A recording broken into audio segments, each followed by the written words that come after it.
It's considered America's only original musical art form, yet for its entire life, jazz competes for attention with an extremely crowded field that's complicated by age, finances, technology, and pop culture, just to cite a few circumstances. Yet practitioners and adherents of jazz keep the flame burning in festivals, clubs, concert halls, films, written works, even public libraries. Meet Sanford Josephson of Manchester, a producer associated at the Central Jersey Jazz Festival, and an ongoing series at Luna Stage in West Orange, and the author of Jeru's Journey, a chronicle of the career of baritone sax master Gerry Mulligan, who would have turned 90 this month. Sanford brings his narrative to life April 24th at the Ocean County Library in Toms River, on the heels of an April 10th participation in the Talkin' Jazz series at the Red Bank Public Library. Discussing, well, the shibboleth is, what's the common phrase? Writing about music is like dancing about architecture. But you're disproving that with the depth to which you take your work and the seriousness with which you approach it. So let's start with the basic. Out of everybody in the jazz spectrum, how did it come down to Gerry Mulligan was the one that you wanted to chronicle? Okay, well, I've always been, since I got into jazz, and I became passionate about jazz in the 60s. When I was in my 20s, I lived in Japan for 2 years. I was working for the American Red Cross, and jazz is much more popular, even though it's an American art form, it's much more popular in Europe and Asia than it is in the United States. So that's where I was not introduced to it, but became passionate about it. But the first time I saw Gerry Mulligan live, I think was 1974 or 75. It was a reunion with Chet Baker. And I, became a very big fan of his, not even at the time probably realizing the enormity of his skills. I mean, I believe, I've seen him probably live at least 20 times, if not more. And I believe, well, he may not be the equal of someone like Duke Ellington. I believe he belongs on that same stratosphere because he was a composer, he was an arranger, he was a band leader, and he revolutionized the baritone saxophone. So, and although he was considered a modern musician, he kind of worshipped the melody. I mean, there's an old line, I don't know who actually said it first. He was supposed to have said that he aimed for 42nd Street and ended up on 52nd Street, meaning he would have been just as at home in the Broadway theater as he was in the world of jazz. So I don't think he's gotten his due with the public, but I had done a lot of freelance writing about jazz in the 70s and 80s, and I had the opportunity to interview him, and that became the basis for a chapter in a book I wrote in 2009 called Jazz Notes: Interviews Across the Generations. And then I began kind of researching and realized that I couldn't find a real biography of Gerry Mulligan, which astounded me. So I contacted his wife, Franca, who lives in Darien, Connecticut, and who I'd met once, and actually wrote her a letter because I didn't have her email and I didn't want to just do a cold call, and kind of forgot about it. And then about a year after I wrote it, I'm sitting in my office at work and I get a call, and she's Italian, and I hear this very heavy Italian accent on the other line. She says, "This is Franca Mulligan. Do you know who I am?" And then after, she was interested in following up. So we had a couple meetings at her house in Darien, and I guess the chemistry was good enough that she felt I could do that. So she actually introduced me to the publisher, Hal Leonard Books, and what I didn't know is that the year before he died, Gerry had done an oral biography. He'd been interviewed by a guy named Ken Poston from the West Coast. And so she lent me the 14 tapes of that. So that really served as a basis for the book. And then I interviewed over 40 people who had either played with him or who had been influenced by him. And then I did some research. The Institute of Jazz Studies, Rutgers Institute of Jazz Studies in Newark, is an incredible place. I mean, I was doing research there on the book, but I had to kind of contain myself because you could just sit there and read Downbeat magazine from all the years past. But anyway, so that's in a gist. What were your impressions? You spoke with him directly. What were your impressions of him as an individual, and what were your impressions of the people, those 40 other people who worked with him? Was there a through line, or were there opposites attracted? Well, Gerry, I mean, Gerry had his moments. I mean, he did have it, particularly earlier in his life. I think he had a temper, but I think he was such a perfectionist that's the reason. And I guess, for instance, but when I met him, I mean, I met him. It was in 1980. He had revived his concert jazz band from the '60s with mostly young musicians, and they recorded an album, the only album that band recorded, called Walk on the Water, and he was going to be down at J&R Music on Park Road downtown near Wall Street, and at the time I was working on 12th Street, so I took the subway down on my lunch hour, asked him to sign the album for my wife, and then asked him if I could interview him, because I was doing some writing then for a newspaper called Electric City, which was distributed on college campuses and record bookstores in the Philadelphia area. And he invited me to come up to his house in Darien. So, I took a train up there to interview him, and he couldn't have been nicer. I mean, I don't know whether but it was just, he was very, very gracious. And I always found him as a performer, someone who, and this was confirmed by some of the musicians I spoke to, he didn't just go out and play a gig. He always planned what the presentation was going to be, and he had a lot of respect for the audience. And everyone I spoke to, I mean, they would tell stories, and there was, but because he had certain rules, that he, for example, he didn't want any of his sidemen to listen to music while they were traveling on the bus. That was his rule. So they were coming back, they were at some festival or somewhere, and Freddie Hubbard, trumpeter, asked if he could have a ride on the bus, and Gerry said, sure. And as soon as the bus takes off, Freddie Hubbard puts on his earphones and starts listening to music. And Gerry goes over to him and said, we have a rule on this bus, no music. The sidemen were dying. They were like, they couldn't believe. But so those are like the kind of idiosyncrasies, I guess. There was a bassist who played with him for a number of years who's interviewed in the book, Frank Luther. And he talks about, one night Gerry is praising him, and the next night Gerry is criticizing him, but he said, he said, I wish I could play with him just one more time, because they had this great reverence for what it meant to play with him. And he told me a story. There used to be a jazz club where I saw him several times in the Village called Hoppers. It was on 6th Avenue around 12th Street, 13th Street. And Gerry was playing, and Frank Luther was in the quartet, and Gerry noticed that Anita O'Day was in the audience.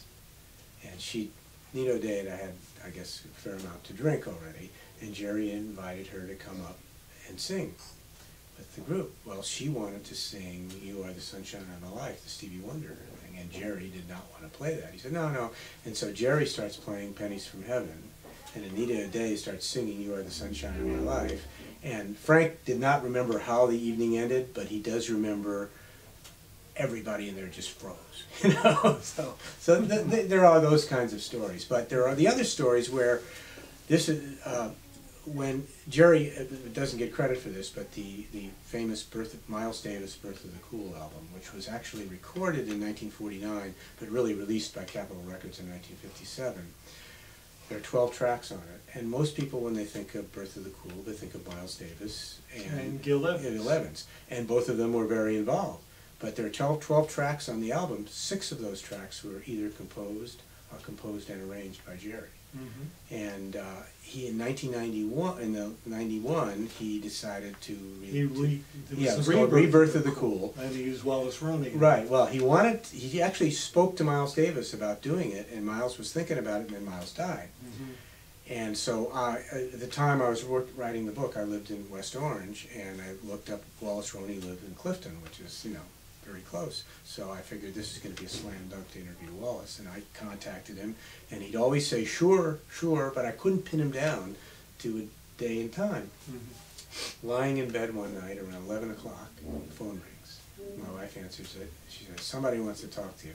It's Wallace calling me from Europe. It's at 5 o'clock in the morning there, and telling me about the experience of playing with Gerry and how he would just tear apart, they'd be doing something, and he'd rearrange something in his head. And he said, and Wallace listed a whole bunch of people who were his idols, like Coltrane and Miles and so forth. And he said, I added somebody to that list, Gerry Mulligan. And another example of that was when he had his new big band, the one that he revived in the late 70s. They were appearing in concert with Mel Torme. And one of the trumpeters, a guy named John McNeil, told me this story. Mel Torme, he said, was not a great arranger. But Mel Torme had arranged the song. And while they're doing the rehearsal, Gerry is rearranging it in the rehearsal. And at the end of when they got done, Mel Torme walked over to him and said, thanks for the arranging lesson. But they're also like things, the subtleties were very important to him. The evolution of culture breeds generational conflicts. Anyone who's not familiar with Gerry Mulligan should understand that he basically revolutionized the role of the baritone sax within the framework of a band, and within the framework of a small group. He pioneered an entire sound after the birth of the cool in the pianist quartet with Chet Baker. And there were people who had problems with that. I'm sure that he had problems with everything that succeeded him. Sure. Fusion. He experimented with it, he never really got deeply into it. No. What do you think he'd make of technology today? That's a good And question. pop culture today. That's a good question. I think he would probably not, some of it he would not like, but I think he would look for ways that he could adapt what he wanted to do using the parts of technology that he could, and discarding parts that he maybe either would consider not too commercial, that's not the word, but not truly artistic or whatever, I don't know. I think he would look for ways to borrow from some of the technology, but without embracing it fully. I don't know if that makes any sense. You're going to be at the library on the 24th, and there will be people who are dedicated to come in and listen to your talk. And then there are going to be other people who are just going to be strolling by and go, oh, what's this about? Right. And they'll come in and they'll have a seat. They may not even know him. That's right. What do you want to impart on them? What should they come away knowing? That's a good question. Well, I think people, again, I don't want to go back to like my Duke Ellington thing, but I think people that know nothing about jazz, if you mention the name Duke Ellington, they would know who he is. People who know nothing about jazz would not know who Gerry Mulligan is. They might think it was the Gene Kelly character in American in Paris, which is an interesting story, but I won't go into that now. So I think I would like them to recognize his place as a giant of American music. And I don't know that they will be able to do that, someone just walking by, but maybe if they heard, I plan to play some CDs, some tracks from CDs while we're there, and perhaps if some people hear that, they'll get a taste, and maybe they'll say, gee, maybe I'll try and check this out, or maybe I'll go to a jazz concert, maybe not his. One thing that's very interesting to me, and this is not to digress too much, but there are a lot of young musicians in this area, but more so in, I guess, in New York, playing somewhat traditional jazz. But when you go to a traditional jazz concert, the audience is very old, and I've been trying to understand that dichotomy. That's been a dichotomy for a couple of decades. Yeah. And that leads me to my other question. I mean, you've produced programs, you've been involved in festivals, you've visually seen the age discrepancies. Are you concerned that jazz's image is too insular and people are feeling like they can't penetrate it? Or does it seem to you that because it's so hard to find except in a live venue, that it's kind of circling down? Yeah, I mean, there have been these discussions for a while. Is jazz going to die out? Is it going to disappear? So forth. I think, first of all, I think people who have not heard it, maybe they heard the wrong thing the first time they heard it. Maybe they, and not to knock anybody, I mean, but maybe they heard an Arnett Coleman recording. He's a great musician, but maybe they heard someone and hit them the wrong way, Mhm. and they said, well, I don't like jazz. So I mean, there are all kinds of jazz, so that might be part of it. And I think people maybe have a fear of it. I mean, I'm sure classical music has the same problem, but jazz can be. I mean, you know, jazz once was popular music back in, you know, the 30s and 40s. I don't think that's ever going to happen again. But when in the 70s or early 70s, when I first moved to New York, there were groups, rock groups like Blood, Sweat and Tears in Chicago, that in a sense helped bring a mild revival of jazz because of the use of the horns. In fact, the guy who was the lead trumpeter in Blood, Sweat and Tears, who died a couple of years ago, you know, Brecker. And not Brecker, but after Brecker, it was Luton. oh gosh, because he grew up in Lakewood. That's why I'm wanting to make this point. It'll come to me in a minute. Lou Soloff? Lou Soloff, yes, thank you. Was an excellent, you know, well-respected jazz trumpeter by anyone you speak to, you know. So maybe there'll be some of that kind of thing. One of the things that I was most annoyed with, again, the same period in the this was probably the late 70s, when Chuck Mangione became so popular. Mm-hmm. And my wife and I went to a Chuck Mangione concert, and I was hoping, because he had become so popular with the general public, that in the midst of all his pop tunes, he would play a couple of straight-ahead jazz things just to introduce a new audience, and he didn't. I know this is a digression, but I think the labels don't exist like they did before. So you can, I know, you know, there are some purists that hate fusion and yeah, well, the labels say, but I think, you know, there are you know, label executives say there's no money in it. Yeah. Radio people say there's no money in Right. it. But still, you can fill a concert hall. Yes, you can. Yeah. So, what does that tell us about its ability to survive? And how do we bring? And look at all the How kids. do you bring a next generation who doesn't have a Blood, Sweat and Tears Yeah. to hook into? Yeah. How do you bring them into Gerry Mulligan? How do you bring them into anything that's still starting to crop up? Yeah. There are young traditionalists all over New York City now, That's right. to yeah. say nothing of the rest of the country. Right. That's right. And look at all the schools. I mean.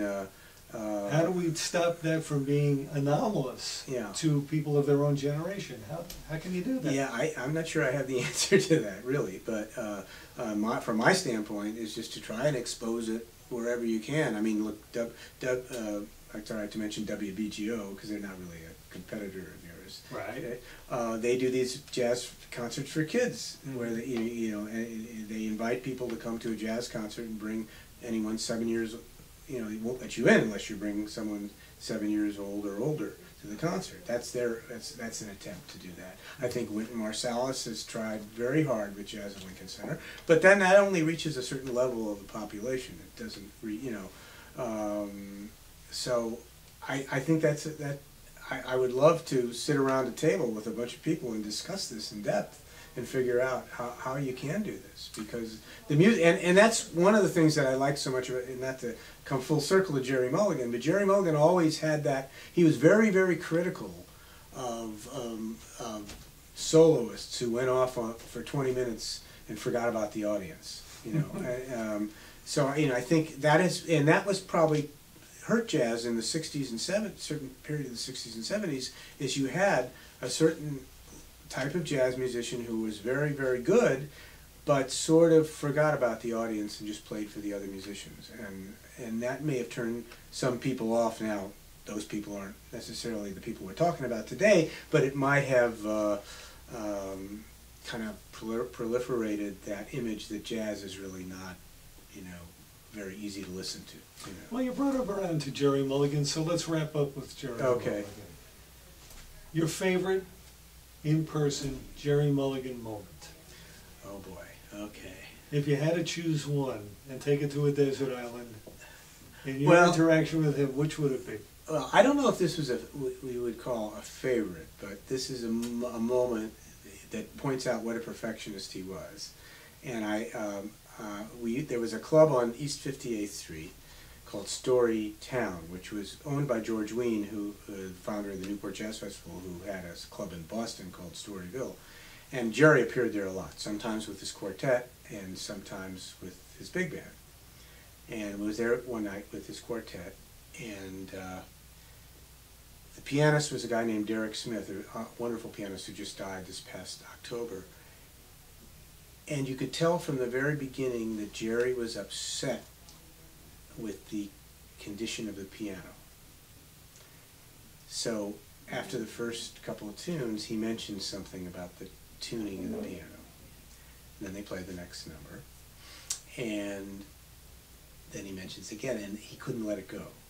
And finally, about the fourth or fifth times he mentions it, he says, "Now I know why I played with the pianoless quartet." And I thought Derek Smith was going to fall off the stool. But that to me epitomizes, you know, he was a perfectionist. And, you know, there's another story that's in the book that's related to that. The band was going to be playing at some place in Long Island City because the Italian Prime Minister, it was an Italian restaurant, the Italian Prime Minister was going to be the guest. Mm-hmm. And so that's who they were playing for. So Ron Vincent, who was one of his drummers and his drummer in the last years of his life, tells me this story. Ron Vincent arrives at this restaurant and starts to come in to set up his drums. And the maitre d' or the manager says, "Oh, the musicians have to go in the back door." So Ron just waits. And finally, a little while later, Gerry pulls up. And he said, "What are you doing here? You should be setting up now." And he said, "Well, he won't let me go in the front door." He says, "The musicians have to go into the back door." So Gerry goes in, and the guy says the same thing to him. And he says, "Well, I'll tell you what. You either let us in the front door, or you're going to have to explain to the Prime Minister why there's no music here." They got in the front door. In your discussion with him, let's narrow it down one more step. In your discussion with him, is there anything he said that still resonates with you today? Well, this is interesting. What I said was, you know, when I mentioned about aiming for 42nd Street and ending up on 52nd Street, and how every presentation, and musicians have told me this as well, was very well planned. It was like a show. Okay, his dream, when I interviewed him, his dream was to have a television variety show like Lawrence Welk, but with a different kind of music. He would have loved to have had an hour show where the band was the headliner and then he would have guests. Mm-hmm. And I think he would have been terrific. I mean, because his personality would have been, you know. And that's something that very few people I've ever heard talk about. The day I was there, he was talking about this. And if you see him on stage or on some, he's been on a number of there are a number of television specials, mostly on PBS, that were done through the years. You can sense that personality about him, that he really was. He was a big star in the 50s and 60s, but he could have gone beyond the world of jazz and been, yes. I mean, another example was, I went to a concert, I guess this was in the 80s, I'm not sure, or 70s, and it was two generations of Brubeck, and it was either Darius Brubeck. Yeah, it was either Carnegie Hall or Lincoln Center, I don't remember. And this was the first half was Dave Brubeck playing with his sons. Mm-hmm. The second half was the Dave Brubeck trio playing with Paul Desmond and Gerry Mulligan. Mm-hmm.